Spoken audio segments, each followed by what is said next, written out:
think you're indispensable. I thought I was a celebrity. I thought everyone in the world knew who I was Mm. and that everything around me was happening because of me. And I would play music and I would really believe that the artists singing were talking to me. What does this young woman have to be depressed about? She's got a lovely family. She's smart. She does well in school. She has friends. I was in a black hole. I then, from there, ended up in some psychiatric wards because my depression turned into what we call mania. Now, I mean, as a therapist, all these years later, my diagnosis was bipolar disorder. In those days, they called it manic depression. There is suffering, but there's purpose in what we go through, that not everything has to be hopeless. There is hope after the darkness. So I stand on that scripture. The Lord will restore the years the cankerworm has stolen.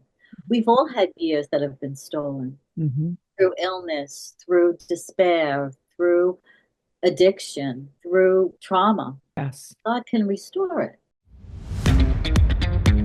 Hey, guys, it is Allison. I am the host of your show, Allison Answers Mission Awake. I cannot wait to sit down with you today and go over how we are going to crush the mediocrity in your life that has been plaguing our society since the beginning of time.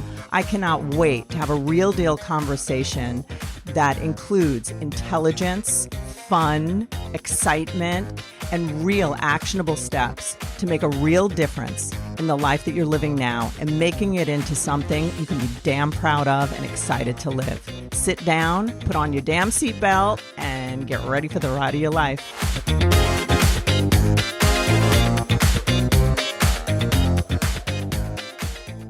Hey, guys, how are you today? It is Allison from Allison Answers and Lager Counseling Services. I have a different type of podcast today, and you know how people like podcast hosts are always saying, I'm so excited about this guest. And I always do that. I'm guilty of the same thing. But this is like a different type of excitement for me. And I feel like it was divinely led because this has been something that's been in my heart. And you know how like somehow God will tell you things, source, divinity, whatever you call your higher power, there'll be like these little nudges inside. You could call it your intuition, but there's these nudges that tell you to do certain things. And I've been hearing repeatedly that I need to share the incredible people that I work with. And so much so that I couldn't silence that anymore. And what I'm about to do just as I'm moving forward with the podcast is I'm going to be highlighting different therapists that work with me. You can say they work for me, but we work together in a collaborative effort to change the face of mental health across the earth. And it matters to all of us. The people who work here, it matters to them. And we don't, go big or go home, for God's sakes. We don't see it as just showing up at a clinic, doing a session, and then, the person feels better for a few minutes. We don't do that, or they feel better for a month. We see it as like the continuous transformation of lives so that it sticks and it stays forever and it's generational. So they're different in the way they raise their children. They're different in the way they feel about themselves. They understand their creative power on this earth, that they can actually create the life that they dream of, that then makes them happier, makes them more generous. It raises the consciousness of the actual planet we're on and beyond. So I believe that. And this is a part that I don't usually share with you guys. There's always that tag at the end, and Lager Counseling Services, because I have not wanted to highlight myself in terms of the work that we do. What we want to do now is I want to bring forth this wonderful woman that I have here. Her name is Joanne Autero. And Joanne has been working with me for how long, Joanne? 6 years. Yeah, 6 years. So now there's there's like dual fold, I think, if that's a word, of the reason why I have Joanne on. One is because Joanne has an unbelievable life story that at the end of this podcast, I very strongly suggest that you sit here till the end and you listen to the outcome of this story, because all of us have experienced tragic moments, difficult moments, moments where we feel we will never get out of the situation we are in. And Joanne has a story that shows that there is always hope. There is never a time that things cannot change. So she has that background as a human being, but I'm also highlighting the different things that she does here as a therapist. She specializes in EMDR. And if you don't know what that is, maybe Joanne will tell you. She is not exclusively, but she has the skill and insight and wisdom to be able to do biblical Christian counseling, but that does not isolate her from any other human being. It's not a religious mandate, and she's a healthy type of, Christian human who introduces people to concepts of faith and hope and all the things that we all desperately need. So she also has this, and she runs a mom's group for so for moms who have adult children. And this is a population of people who I know, because I have adult children, and I'm sure many of you do, that at some point in our lives, as we shift out of this early motherhood, and then our children transition into adults, there can be an identity crisis. And also there's so much codependency, and moms not knowing and dads not knowing where they end and their children begin, and the fear of letting an adult child become an adult. So she does that, and it's such a popular group, and just the women become such good friends at the end. And Joanne just fosters this incredible love for life, and she's nurturing, and all of the things I'm saying is not to blow wind up her skirt, because it's just true. And I feel like it's important also. This is my third reason for having Joanne on. And I'm going to have many of our therapists on. But my third reason is that I do think that many of us, I know I have had years in my life where I'm looking for therapists, how many people say, oh, I'm looking for a therapist. Oh, that didn't work, or this didn't work. It's just not a good fit.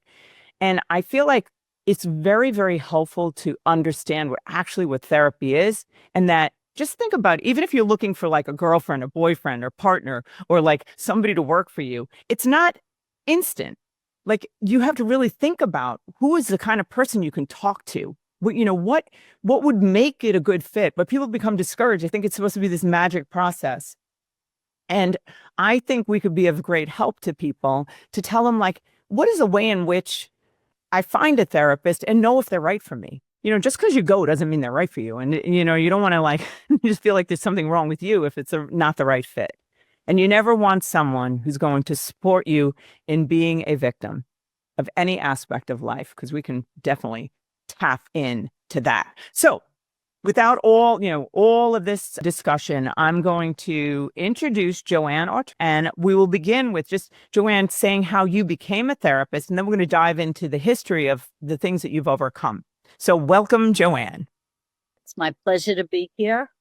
It is a joy for me to be a team member at Lager Counseling Services. I love my work. And what do they say? When you love your work, it doesn't feel like work. So I've been here for 6 years, and I work with so many different clients. I've worked with, like Allison said, mothers of adult children. I came here 6 years ago because I had a change of career. And it has to do with, my story, but I became a social worker with my master's degree very much later in life. I raised my family. I was married, but then the dream that I had had as a teenager was still burning in my heart. And that was to be a social worker and therapist and to help others. So 6 years ago, I embarked on this new career, and Allison saw something in me and hired me right from school. Right. I graduated with my master's degree in August, and she hired me in September.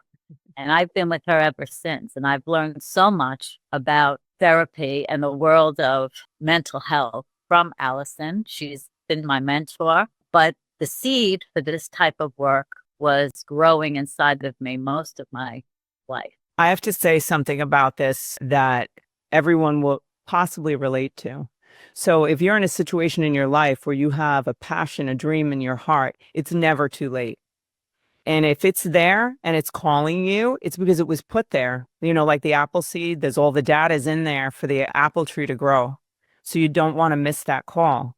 And I'm just so honored to, all of us to see a person who decided to listen and go for that.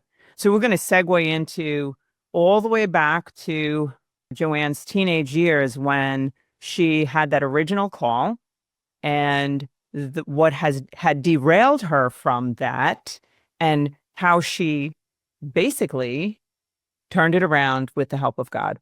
Yes. So Joanne, tell us about the beginning, the adolescence and all of that and what happened. Okay. So, in high school when you're a senior and they ask you to take this career survey, like, what do you want to be when you grow up? Right. So I did mine and everything always came out. Oh, you'd be really good in a helping profession. You'd be a great social worker. You would be a great counselor. Okay. So I had that in my head. But earlier on, I had a very typical happy childhood, oldest of 4 girls, and very loving, big Italian family, loving dad and mom. When I became at the age where I was in puberty, something really dark kind of started to turn. I would say like age 13. And you could say, puberty is a very tumultuous time, but I was very moody and I was very argumentative and my whole countenance kind of changed in puberty. But I proceeded on in my life. And I was that girl in the A crowd. I was a cheerleader. My boyfriend was a jock. Like it was just that typical, I had a lot of friends. But at 17, again, was it hormonal, whatever it was. Well, we found out later it was a chemical imbalance, but I just kind of plummeted. And my parents took me to so many different places. What's wrong with her? The first diagnosis was anorexia nervosa because I lost a lot of weight. And it was at the time, if you remember, Karen Carpenter became the face of anorexia nervosa. She was one of the first people to unfortunately pass from that disease. But it was the same year of Karen Carpenter, 1979. So my pediatrician wrote, right, I remember him writing right across my chart, anorexia nervosa. This is what this girl has. She has an eating disorder. Fast forward, my parents didn't know what to do with me. And I plummeted into a very, very deep depression. And I had to be homeschooled. And meanwhile, this was, my junior year in high school. I had a boyfriend. I had just gone to the junior prom. I mean, my life did not reflect what was going on inside of my mind and my heart and my spirit and my brain, Like you would say, what does this young woman have to be depressed? She's got a lovely family. She's got, she's smart. She does well in school. She has friends. She has boyfriend. But I was in a black hole. And my parents brought me to some therapists. One therapist told my parents that it was all their fault. We didn't nurture her. I remember the doctor said to my mother, did you give her bottles on time when she was an infant? I mean, and, and it was so devastating to my parents because they are very loving people. And of course they were guilt ridden. They didn't know what to do with me. I then from there ended up in some psychiatric wards because my depression turned into what we call mania. Now, I mean, as a therapist, all these years later, my diagnosis was bipolar disorder. In those days, they called it manic depression. Yeah. So when I would be manic, I would do like risky things. Started spending all my money, trying to leave the house in the middle of the night. I remember my father blocking my car with his car in the driveway so that I couldn't pull out at 2 a.m. and start driving around town, Yeah. because when you're in a manic phase, it's a psychosis. We have what we call delusions of grandeur, and I had many of them. I thought, Could you explain that? Could you explain that to everyone? They know what that is. yeah, well, a delusion of grandeur, when you're in a manic state, you think you're indispensable. You think I thought I was a celebrity. I thought everyone in the world knew who I was, and that everything around me was happening because of me. Yeah. And I would play music, and I would really believe that the artists singing were talking to me. I remember having delusions of I'm a big Beatles fan. So back in the day, anytime, Beatles are a popular artist group, but it was we call the White Album, which is a famous album by them. I would play that album over and over, the White Album. And I really believe that John and Paul were singing to me, because that's a delusion, right? And I was feeding off the words of the songs, and believing that it was all about me. And then I remember at one time, my mother was trying to keep me contained, because at one point I thought I was in my bedroom and I thought my house was on fire. No, it wasn't. Yeah. And I started banging my bedroom window. I broke the glass because I thought I had to get out. The house was burning. That's a delusion. That's a hallucination. And that can happen in a manic phase. And then what happens, that's when I would have to be hospitalized. My parents would bring me to the hospital, have a psychiatric eval, and then I was admitted to Nassau County Medical Center. From there, I was taken by ambulance to Mercy Hospital. I stayed in their psychiatric ward on several occasions, because with manic depression or bipolar disorder, it's cyclical. So I would have this manic phase for about 3 weeks. I'd be hospitalized. I'd be pumped with Thorazine and all very potent psychotropic medications to kind of stabilize me. And then after a month of being in a psychiatric ward, I would be released, and I would be 6 months in depression in my bed. Couldn't get out. I couldn't function. And this is a very important time of life where young people are going to college. They're starting to start their careers. A lot of my friends were away at college. My boyfriend was up in Oswego, a state university. And here I am in a mental institution. And it's difficult to claw your way back from that black hole of depression. Yes. And each day, my parents, they were such a blessing, because they always loved me and supported me.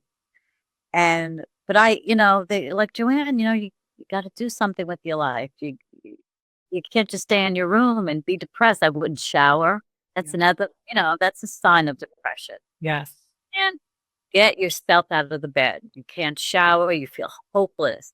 It was like a black hole. And slowly but surely, through the aid of the medications that they would give me, I got myself to function again. And then I would get... Can I stop you right there? You're going to remember this where you are, right?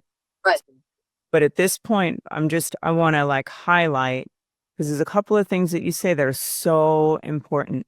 Because I'm in this with you, and I'm feeling I'm imagining the experience of a parent, watching and helplessly watching.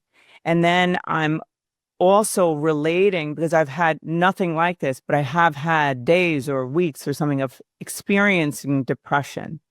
And the odd experience, and anyone listening who has or is experiencing that, it's not related to anything, and nothing external feels like it can change it. And it just isn't, you can see that it feels so out of control that it feels impossible. So these elements, hopeless. Yeah. So these elements of so then if anyone here who has a child who has a mental illness, anyone who has, let's not call it a mental illness. It's like this dark struggle that is happening internally, but we have an incredible operating system as a body, and there is always hope. So, but this is what we want to showcase now with Joanne. I love your descriptions because they're bringing us to the home of this child. So a lot of times these kids or people are misunderstood. Like, you could just get up and go get a job. Like, what's wrong? Just do it. It's not, I always think, I call it like an emotional flu. You know, you can't get out of bed. It's an emotional, like emotionally, it's just not possible. So anyhow, I'm gonna let you continue, but I just want, and I loved the way you helped to describe mania, because a lot of times people end up, and could you do something else? I have a question for that. You also, you're in the psychiatric facilities. Could you describe the feeling of being there, arriving there, and what that does to this young person? Because we see that a lot with these young people who are sent there. And at some point in your story, I'm going to, because I worked in a adolescent psychiatric locked unit with adolescents, and these kids can end up being in state hospitals the rest of their lives on medication. And I've watched how little shifts in interactions with these kids can actually turn that around. I had an experience where a girl was going to be hospitalized forever, and she came out of it. So, and it was through discussion of faith and hope and infusing possibility of change in her. So I'm going back to you, and that when you were describing, so tell us about the hospital stay. And then also you were talking about medication and how you started to shift back. Yes. So the hospital stays were very foggy for me because they medicated me very heavily. Hate that. There are so many medications that I was on at that time that they don't really use anymore. Thorazine being one of them. Hate that drug. I I can't recall right now the names of the others, but there were three that were very prominent, and the side effects were the worst part. Those days, like I said, were foggy, but I do recall, like, still even breaking through the medication. I remember, like, being in the hallway of Mercy psychiatric ward and just I was dancing. I have a background in ballet, and I guess I was just trying to soothe myself, and I just started dancing in the hallway, like ballet dancing. And, of course, the nurses and the staff, they were discouraging me because they didn't want me to hurt myself. I was leaping and dancing and, like, just really maybe still in a manic state until they really stabilized me. But I can't say those experiences were good. I do remember having interactions with other patients who were also experiencing psychosis and depression. And, some of them were young people like me, but some of them were older people. The psychiatric ward is not where I was not categorized by age. Yeah. I remember my first stay, I was with much older people. And then my second stay, there were some young people. I remember they would take us outside at Mercy Hospital, and they had a garden there. They were helping us, pass the time with some horticulture. They were growing vegetables and such. And I remember having like an argument with another patient, a kid, and he got so upset, he ran away. He actually was able to leave the hospital. It was so depressing and so awful. But those times in the hospital were just really dark, and they were long stays.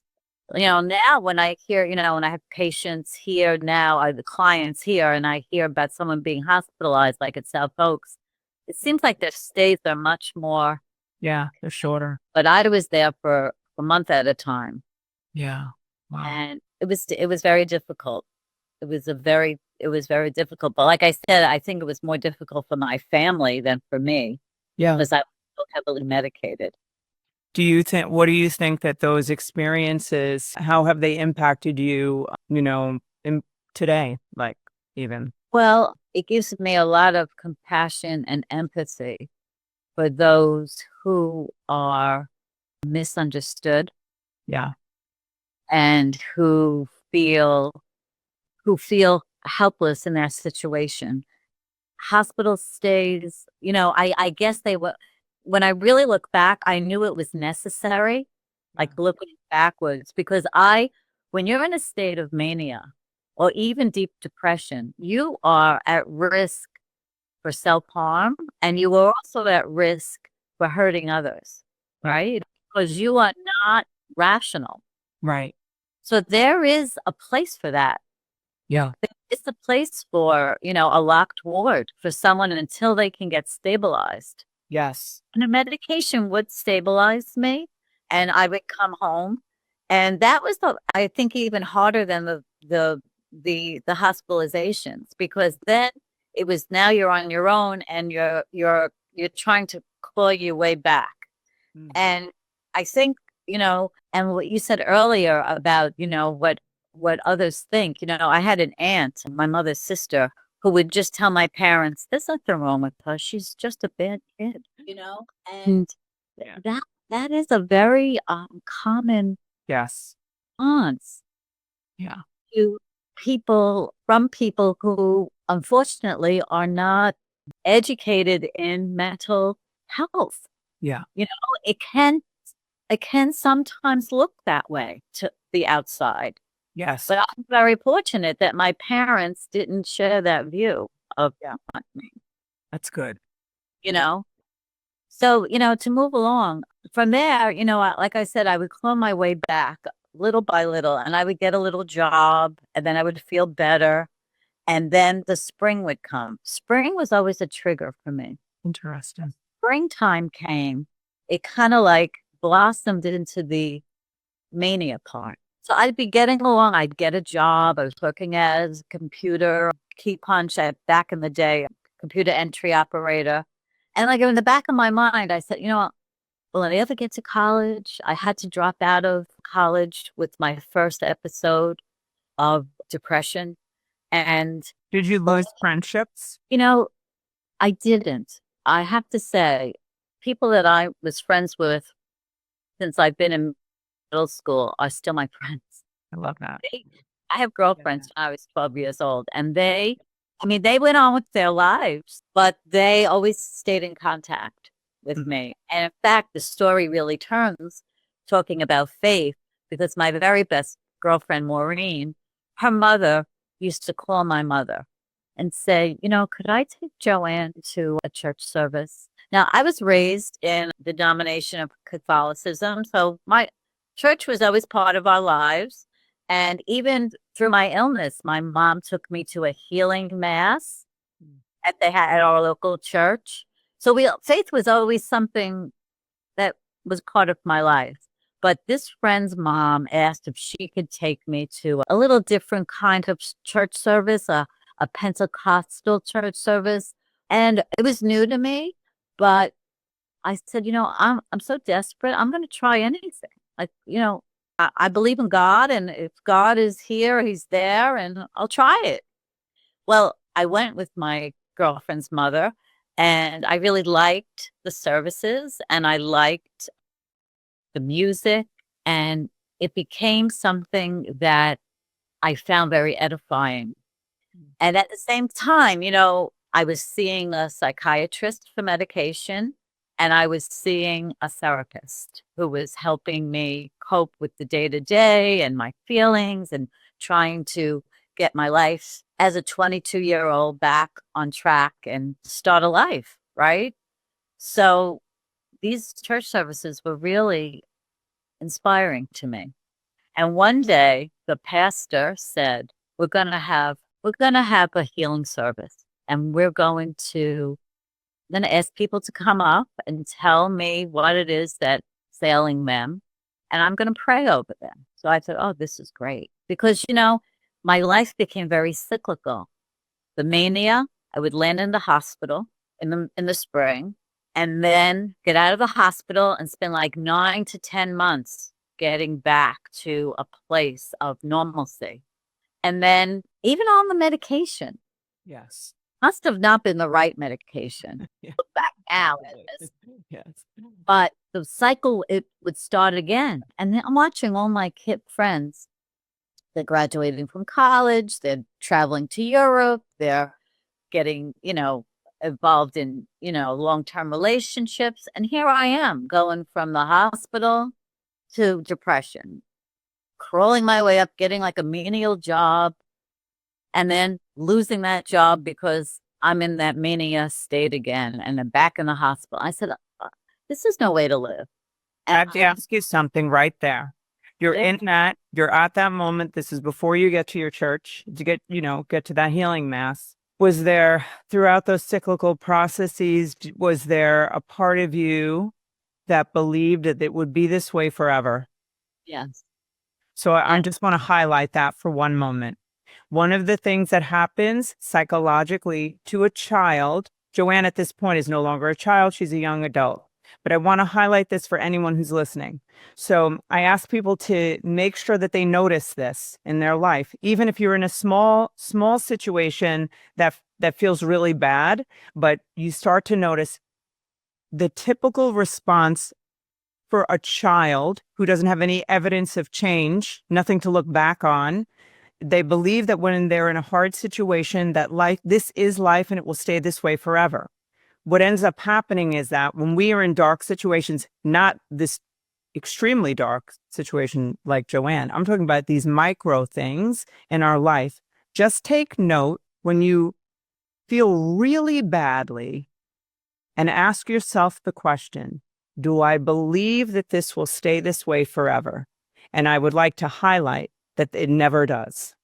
Nothing stays this way forever.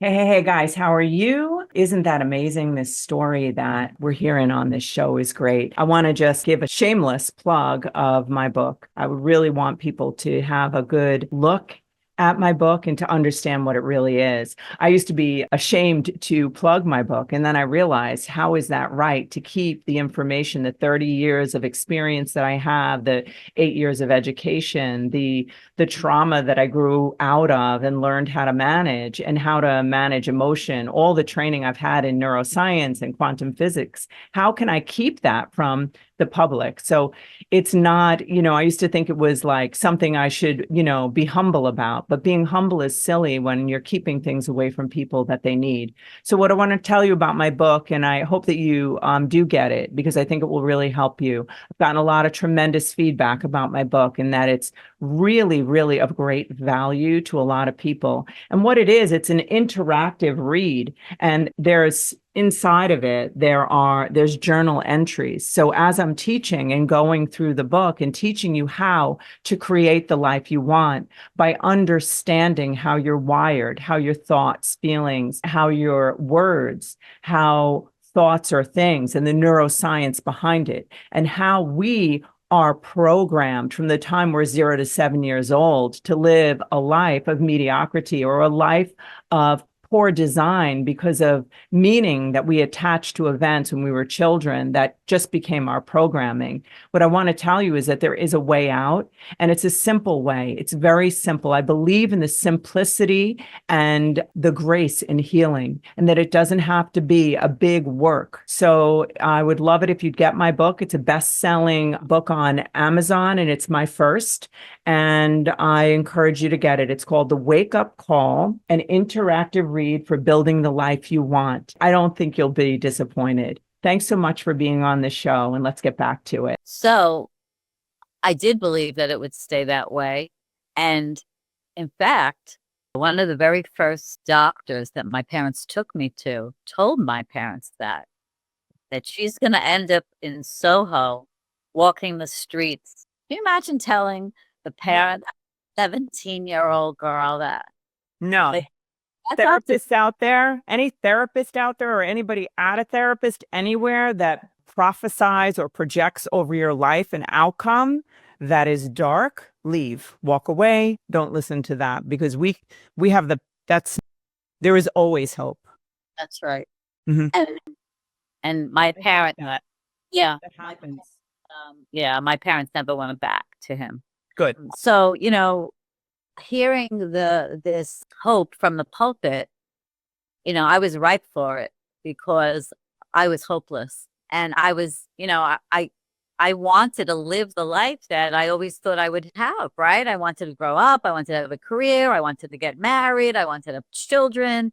I wanted to live my life. And I wasn't able to get there because of this illness. So I went on this prayer line and I told the pastor, and he didn't know me that well yet. I was very new to this congregation. Like I said, I just visited. And I told him in a nutshell, I said, I suffer from, at the time they called it manic depression. And my life is just always stifled. I can't get where I'm going. And I feel trapped and I feel hopeless. And I need God's help. So he prayed over me. And I want to read a scripture that he said to me. This is like Yeah.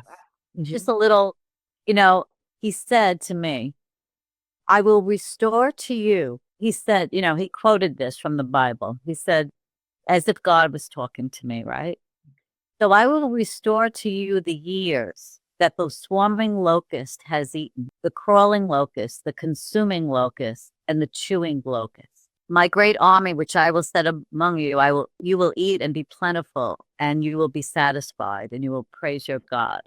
So, my son always jokes that he's going to write a book about me, and he's going to call it, the day that the locusts have been eaten, right? For those years, right? I mean, I was 22 years old. I didn't know too much about the Bible. I didn't know what he was saying, really.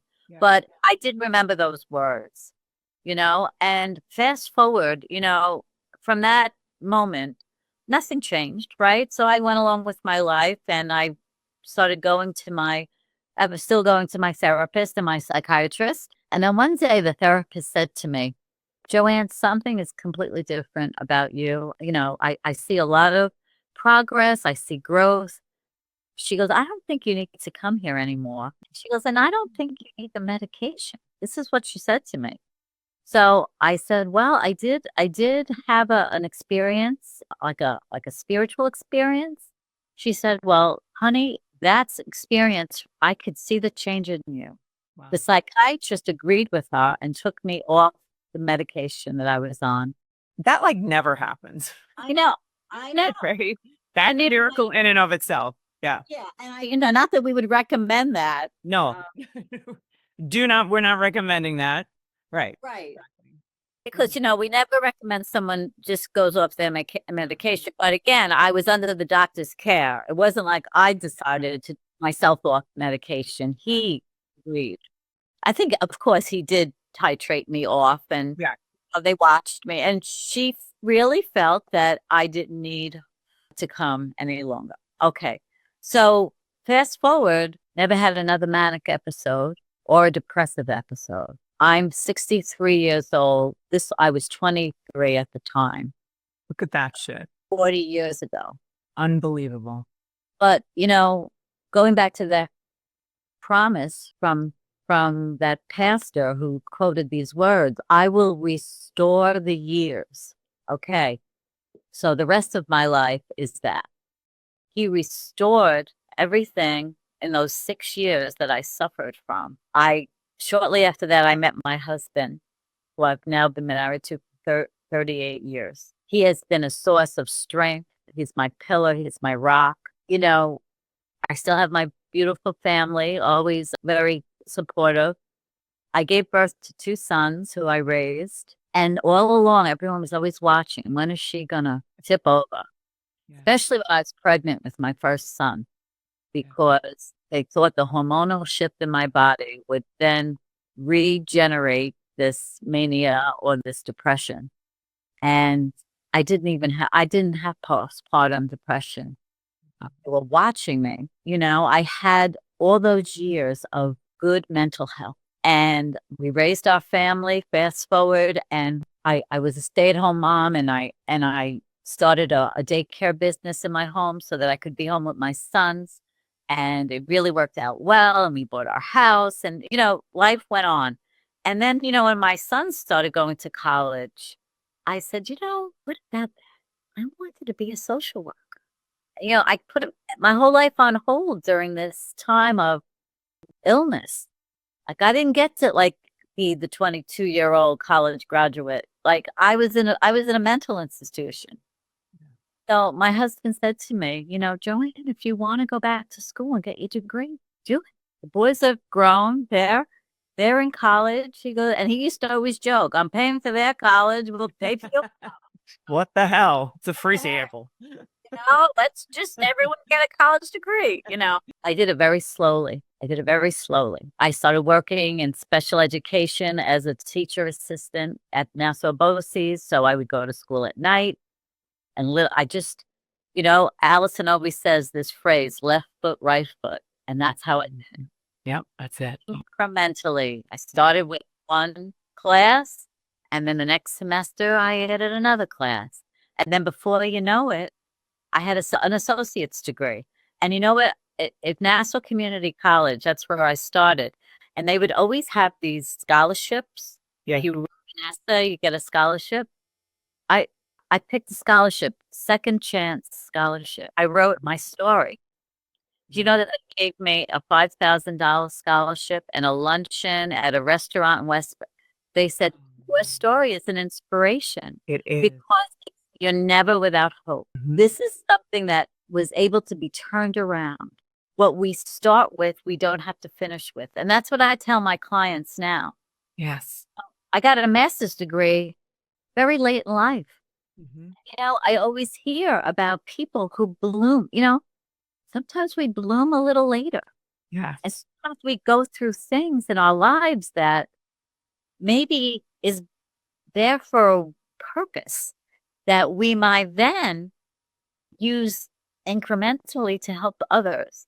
So fast forward, yes, I got my degree in social work. I got my master's degree. Allison, through a mutual friend I connected with. And for 6 years, I've been helping people go from darkness to hope. 100%. And I feel every day that I'm operating in my purpose. And not to say that there's suffering, like there is suffering, but there's purpose in what we go through, that not everything has to be hopeless. There is hope after the darkness. So I stand on that scripture, the Lord will restore the years the cankerworm has stolen. We've all had years that have been stolen through illness, through despair, through addiction, through trauma. Yes. God can restore it. And I'm not, and Allison will always say, whatever your, for me, it's Christianity. But for you, your higher power might be, another source of strength. But always look to be within yourself and beyond yourself, because there's hope. Joanne, this is such a powerful story, and there's so many, it's not just a story, it's a life. And it's very important that this story is consistently told, because as you and I know, that people with this diagnosis and many other diagnoses and many other different kinds of trauma are told and really believe that this is their life.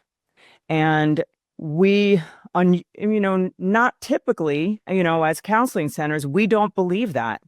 And I have so much evidence over the years as a human being myself and my own struggles. I mean, I was hospitalized for an eating disorder in my 20s. But at the point that I went into the hospital, I believed with every ounce of every part of my being that I would never get better, ever.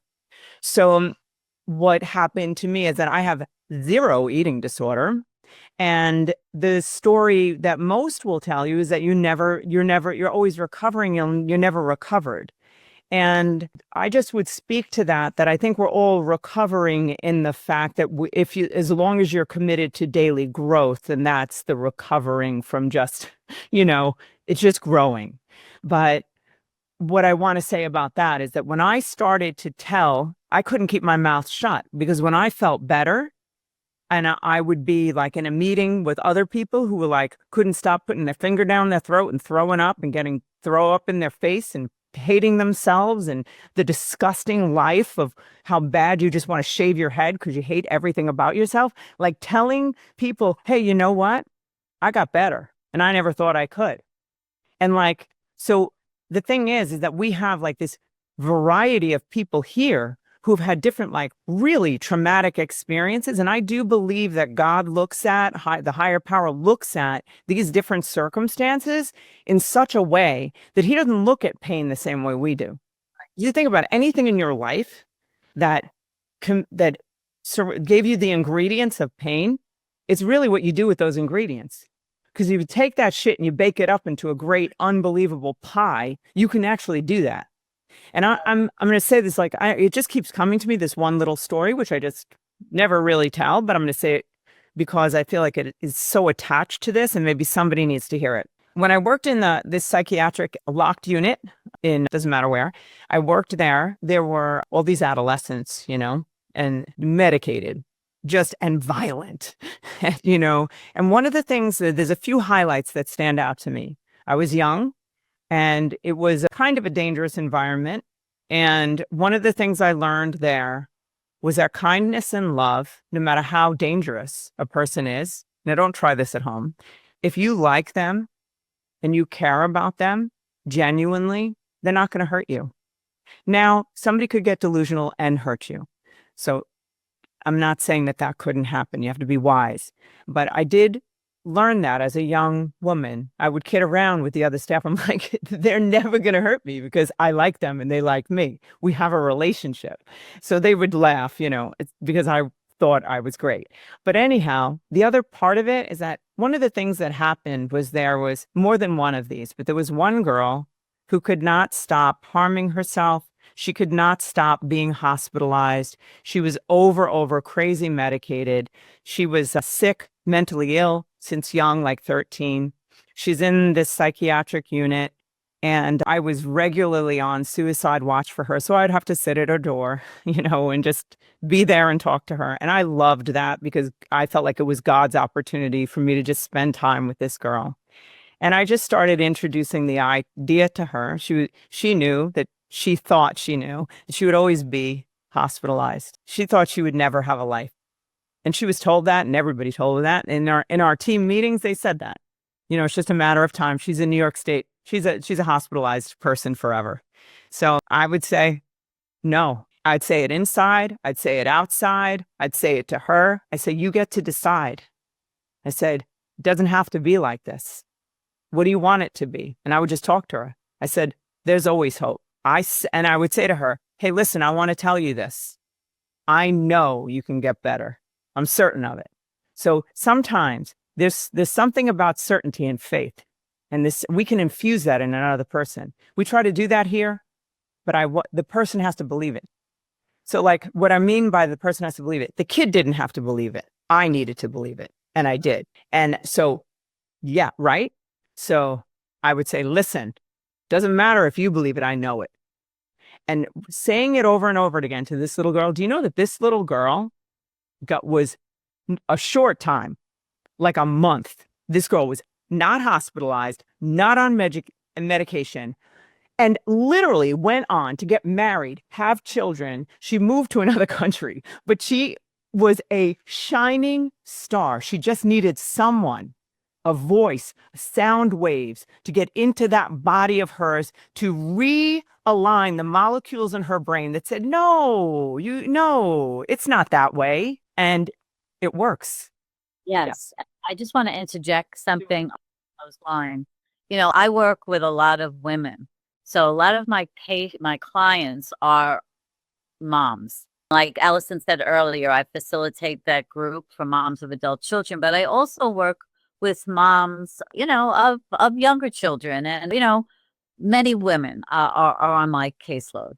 And when they come to us and they talk about their struggles with their children who are having struggles, that is what I tell them. Yes. That you do not have to think that this is always going to be. Good. And I sometimes share, I don't always, but sometimes I share my personal story. That's not really our policy, right? To talk about ourselves in a session. Unless it works. Unless it works. Yeah. And if it's going to give a mom hope Yes. that their child is not always going to be someone who is cutting or is having an eating disorder or it has school avoidance or who has, social anxiety. If a mom believes that, that gives hope and that brings hope back into the house. Yeah. That, hey, we're going to ride this wave. We're going to do everything we can. And we're going to believe that this is not always going to be. Yes. And that is exactly what Allison is talking about, just giving them the insurance. Joanne, what would you say to anyone who does not believe today that life can change? Well, I would say to think again and change. And you don't have to dwell in the desert of your soul and of your circumstances. You can look, I understand when someone's in it, they're not going to believe it. Yeah. And when I was in it, I didn't believe it. But I knew that I didn't want to live anymore the way I was. Yes. So I thought if there was a chance for something better, I was going to pursue it. Yes. That's what I would say to you. Pursue, we always, and Allison always says this, we have choices. We can choose to be negative and wallow in that negativity and that victim feeling of, everyone's against me, or we can choose positivity. We could choose life. I remember I used to have a t-shirt back in the 80s, right? With new wave movement, choose life. Yes. Yes. And live it. And, we could exist or we could live. In the Course of Miracles, it says, I can choose peace instead of this. And just like to, just say it. And I am not a victim of the world I see. I am its creator. So I think the biggest ill, and it's very compelling, and believe me, all of us are drawn to it, is the victim mentality, because it's very comforting to be seen, because we all want to be seen and loved and comforted. But that is the worst path to being seen. It's the worst. It will always ruin your life. And it's yeah. Because I do have a lot of clients that are a victim of that. Or not A victim of being a victim. Victim of being a victim. Like they're in a prison. Yes. As a therapist, you try and let them see the other side of that. Yes. No. Every time they talk about, no, we're not going to talk about what they did to you. We're going to talk about you. Yes. What you can do. Not what they did to you. Not what this happened. Not that your school didn't take your transcript. Not that you got fired. Not that your mother left you. No. We are talking about what you can do to change. That's the empowering of self, right? That's it. Because then now it's all in your hands. Maybe people are afraid of things being in their hands, but you know what? The truth is we're only responsible for the 3 feet around us. And if you grab hold of your life and you just say, you know what? No, this is not going to be my life. I've decided today. And the decision is a power move that will never let you down, but it will let you down if you choose to show your neck and be a passive recipient of anything that lands in your lap. I'm going to tell you guys right now, there is not one thing in your life, I don't care what it is, morning, noon, night, emotion, I don't care what anybody has done to you, around you, what you're a victim of. The bottom line truth is that you are the only one who is responsible for your thoughts, feelings, and the things that you do.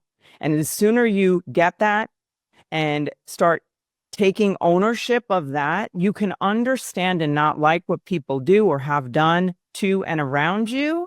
But if you take back the reins and own the feelings that come from it, the actions that come from those feelings, the thoughts that you're generating, and once you do that, then you can have a simple conversation with someone or cut them out of your life. But before that, everything belongs to you. And your life will completely change. And then you can trust yourself. And I love when I see a client come to that place. So good. Because I know then they saw and I watch it. I see it. Yeah, it is. It's total freedom. This is what I think, Joanne. What I think is from this conversation, you shared your story. So I think you and I should feature some conversations about different things. Victim mentality. I think you should come back on and we should talk about, how do you pick a therapist? And if anybody here, what I want to just throw out to the listeners, please like, comment, share. 2 people that you believe this would be of help to. We're not looking to go virtual just for the sake of going virtual. We're looking to literally go.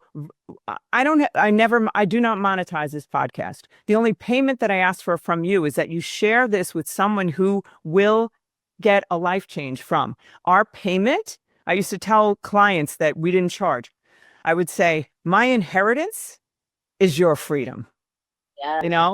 So my inheritance from what happens on this podcast is the sharing of hope to as many people as possible. So I do ask and God, right now, I actually ask that you would make this go viral, not for me, not for Joanne, but a message of viral hope as far as it could go and, save lives. So I do ask, like, share, subscribe, because once you subscribe to YouTube, I can do a lot more things on YouTube that I can't do. This is a top 3% podcast globally, but nobody knows it because nobody really, not nobody, but I don't have massive subscribers on YouTube. People listen, but it would really help us out. So I ask that you do that. And I also ask that in the comments, Joanne and I will read all of them. You write in the comments if you have questions or things that you would like us to talk about, and we will do that. And Joanne, do you want to share how people could get in touch with you, or you don't? I'm not talking. Don't give your phone number. I'm not talking about that. It's usually social we talk about, but the email, right? Joanne at lagercounseling. Sure. Yeah. If you have a story to share or something like that with Joanne, or you want us to do, feature something, you could do Joanne at lagercounseling.org. So without any further ado, is there anything else that you would like to share, Joanne, before we wrap it up? Well, I just want to share my quote. I keep this little quote in my office at home. Hope is the anchor of the soul. So if you have hope in your soul is anchored in truth and in life. So don't let go of hope. That's what I would say to you. There's always hope. Okay, so now, I do not remember. I have a thing over there that I feel led by my higher power to go over and get that thing. Look at this. Hope is small. Hope is a small rebellion. Love it. Hope is a small rebellion. The rebellion is against the lie that life will never change. So incremental little hopes, you see a little cloud in the sky the size of a hand and you say, I know it's going to rain. It's a small rebellion against a drought. And it's a wrap. It's a wrap. Bye, everyone. Guys, thank you so much for listening to the show. I just want to say to you that we are all together a part of the Mission Awake, a mission that's going to stop the mediocrity that's plaguing all of us. So if you got something here today, I ask that you would be a part of this mission and you'd share it with whoever you can. Take a screenshot of the show and share it on your Instagram. If you are looking for me, you can find me on social media platform, Instagram, Allison Answers, or Lager Counseling Services. And give us a review and subscribe if you could to YouTube, Allison Answers. That's where you're going to get a lot of content. I drop stuff every day, goofy stuff, all different kinds of stuff. 5-minute videos that just get you moving in your day. Have a great week. See you next time.